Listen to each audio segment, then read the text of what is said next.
For this haircut, what we're going to do is we're going to do a fade. We're going to do a 3/8 to a quarter, a 2-finger 1/4 of an inch fade around the edges. I'm going to use the metal blade attachment, so it's going to be a 3.5 and then a number 2. This model's hair is very straight, so it's very difficult to blend area. And I'll spin around back here and show you the back. And he likes to push it to the side. So what we're going to do is we're going to lightly cut the top and leave him enough hair to brush to the side. It's very thick, but we're not going to thin it out. If we thin it out, it's going to take too much weight out and it'll just stand straight up. So pay very close attention to the transition area. It's very, very difficult. I'm going to give you a real easy tip on how to blend that transition area without using any thinning shears or blending shears and making that hair stand out. But to start out, we're going to use our clipper comb and our detachable blade clipper.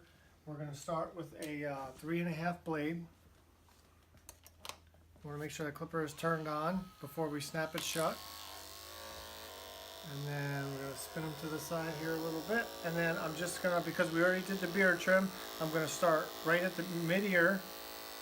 And we're going to go straight up and take an imaginary line straight up in the air.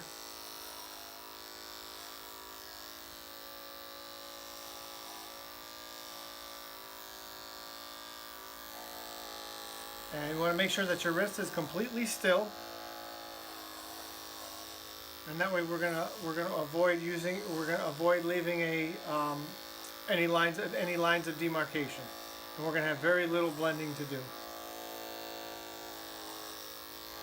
And then I'm just spinning the chair as I do it.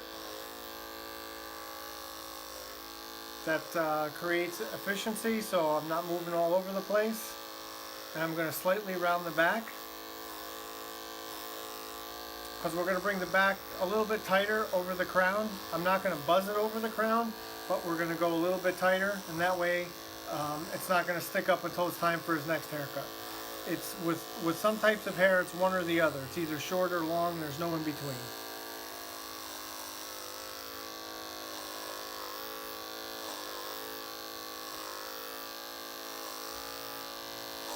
So I don't make any abrupt movements with the clipper.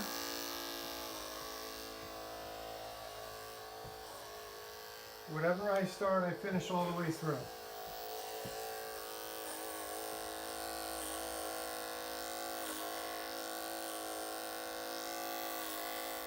If you stop, you're going to leave a line that needs to be blended out. I don't want to leave any lines, especially with very straight hair. I mean, it doesn't get any straighter than this.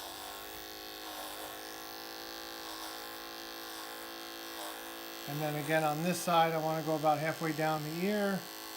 That's going to start a reverse fade with the beard. And then I'm going to clean this blade off, and we're going to put our number 2 blade on there.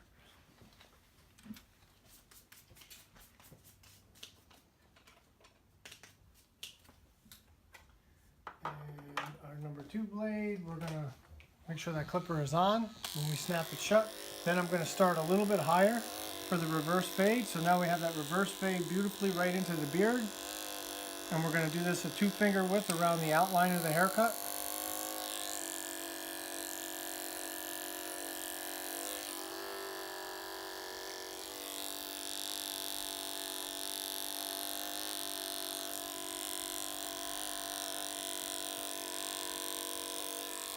So now we're going to use a little bit more of a scooping motion around the just below the occipital bone. We're going to let that push the clipper out.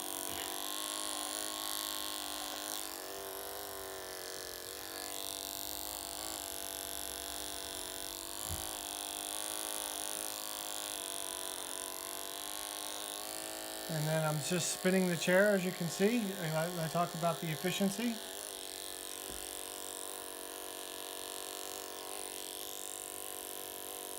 And then we're going to go a little bit higher on this side. And that's going to complete the reverse fade into the beard. Okay, and that completes the bottom portion of our fade. Now we're going to grab our 1.5 blade and do a clipper over comb technique. And that's going to be the final blend right here. So the 1.5 blade blends the cuts and blends at the same time. So it's definitely for thick straight hair like this, it definitely works miracles. So I'm going to take the on the sides here, and we're going to finish that. We're going to finish that imaginary line that we had with the larger blade, except now the comb is holding the hair. And we're using the tip of the teeth to cut and blend at the same time. And then I'm going to just round it. I'm going to round that back end. Just going to round that comb around the edges.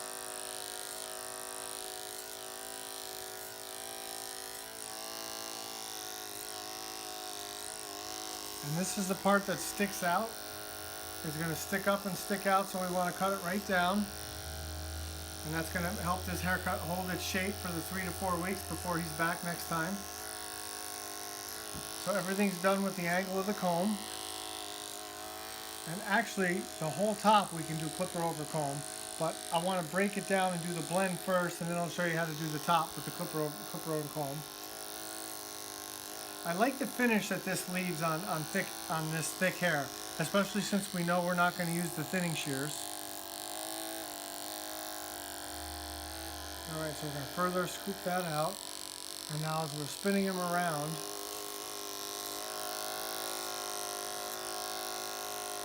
I'll blend that other side in.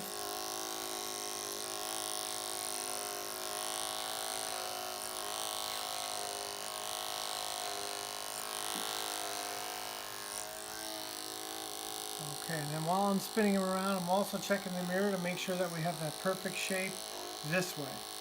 And this way also. So perfectly rounded. So now what I want to do is I just want to lightly dampen that other side so the hair doesn't fly all over him.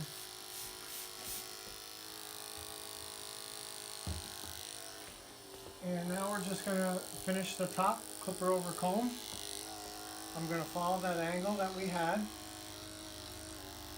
So a lot of people associate clippers with being short.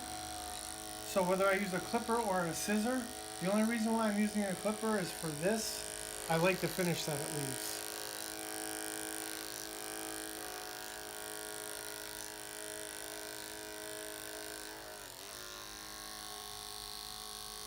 Alright, and then we're going to take the next section forward, and we're going to angle it up even farther.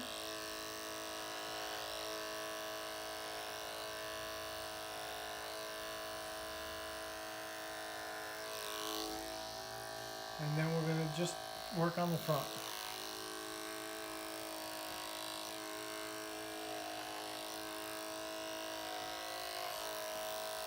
So it's pretty amazing with what you can do with just a clipper.